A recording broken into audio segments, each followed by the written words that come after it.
RampageMinds.com. We're at Danny Romero's hideout. Steve Garcia, Bellator 123, September 5th, taking on Ken Moy, a battle of two undefeated rising bantamweight prospects. How you feeling? I'm feeling good. I'm having a great camp so far. Everything's coming on as planned.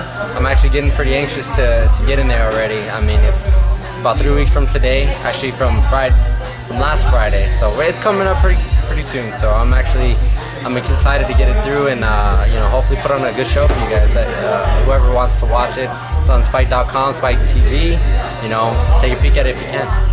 So you said anxious. Is this a normal anxiousness for you, or is this something different? Yeah, it's a normal anxious. About this time in my camp, I'm like, all right, I'm tired of being picked on in camp. I'm tired of being pushed to my limits, and I like it because it also, I test myself. You know what I mean? And it's a mental thing for me, and everything's coming along great. A few bumps here and there, but I mean that's normal in a camp. You know, I'll be 100% when it comes to the fight. A lot of fighters at their point in the career where you're at are looking for a contract, looking for a big promotion to take a look at them. What's it like for you to be that relief to Bellator has invested that in you?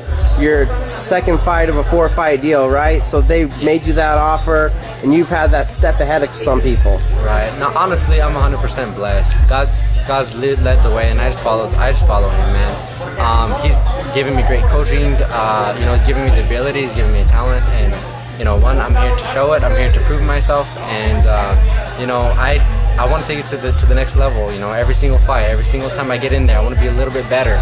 They're not always going to be able to be like, okay, well, Steve does this, Steve does this, Steve does this. I'm trying to, you know, be as well-rounded as possible. I can bring something new every time I fight. I try to bring a new tool to the table.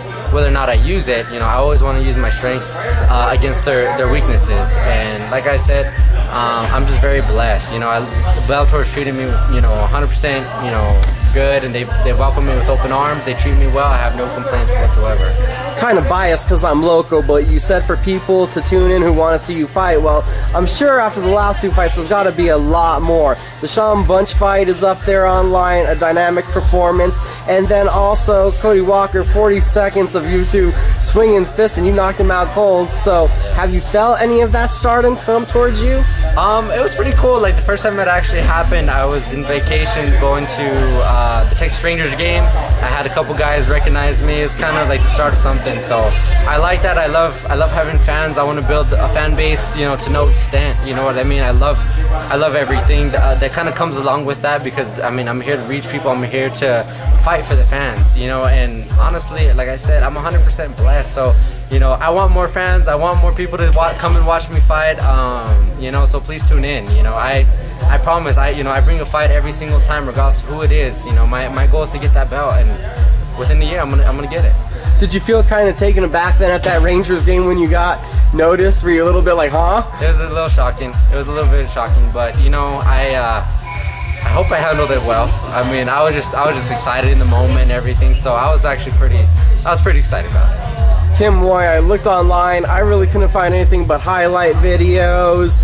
Heard that he's a top Northeastern then bantamweight prospect. So what do you know about your opponent coming in the fight?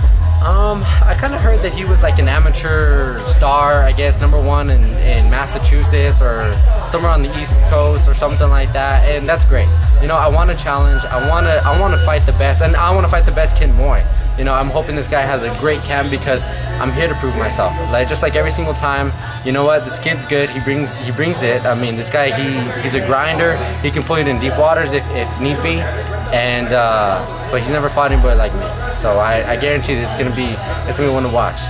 And what do you think of Bellator putting a matchup like this together? You know, both of you guys undefeated so early in your careers. We don't always get that because they want to build up prospects. What do you think of that? Someone's has to go.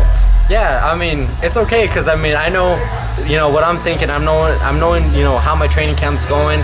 You know, I'm always confident. I'm always, you know, 100% dedicated to a win. I don't just train to fight. I train to win. So I make sure that, you know, I'm watching videotape if there's videotape, and I'm making sure that I'm fixing the holes in my game, making them just a little bit smaller each and every time I train. And one thing that I've learned here actually with Danny Romero, I mean, you can't get 100% better every single day, but you know what? You get 1% better each day. There's 365 days in a year. You're gonna be 365 days, even if you're just 1% better each day. You know, and I love that mentality because that's the focus, just getting better, improving, and you're gonna be able to compete with those top level guys, and that's my ultimate goal. Talking about getting better, when you look back at the knockout, what was something you didn't like that you did in that fight?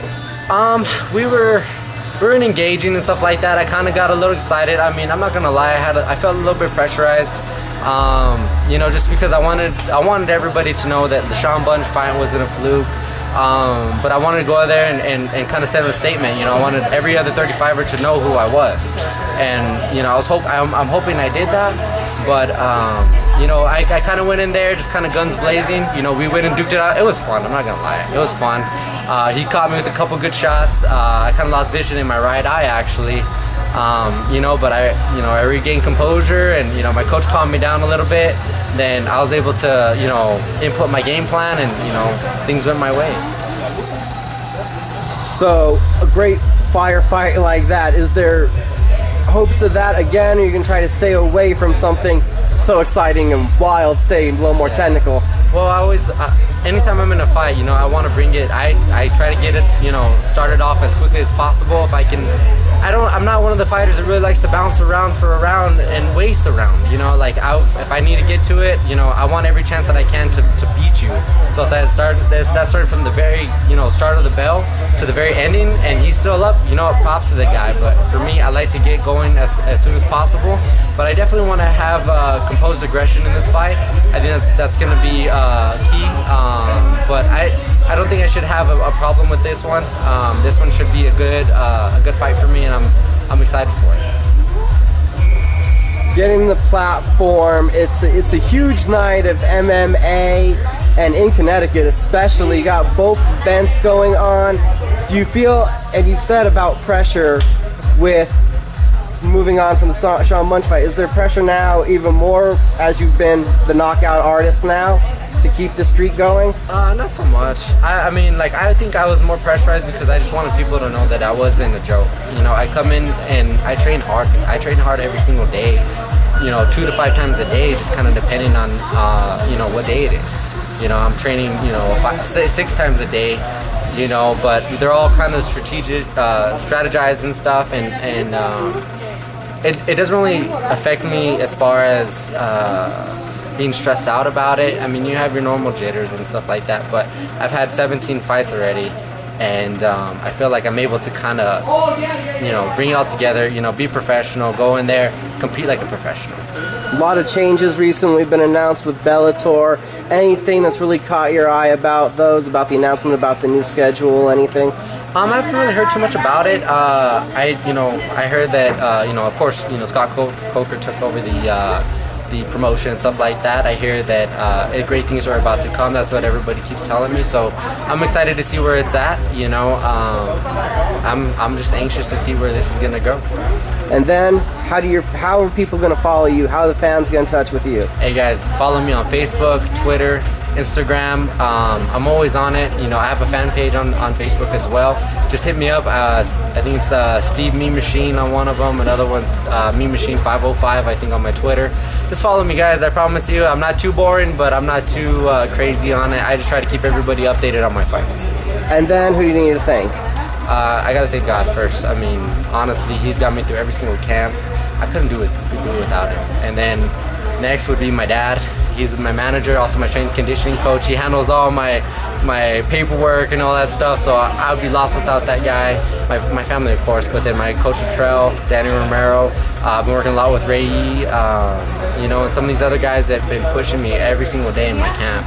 You know, thank you for my team Trell, and you know, it's going to be a good night of fights, and I plan on doing my share of fireworks. Bellator 123.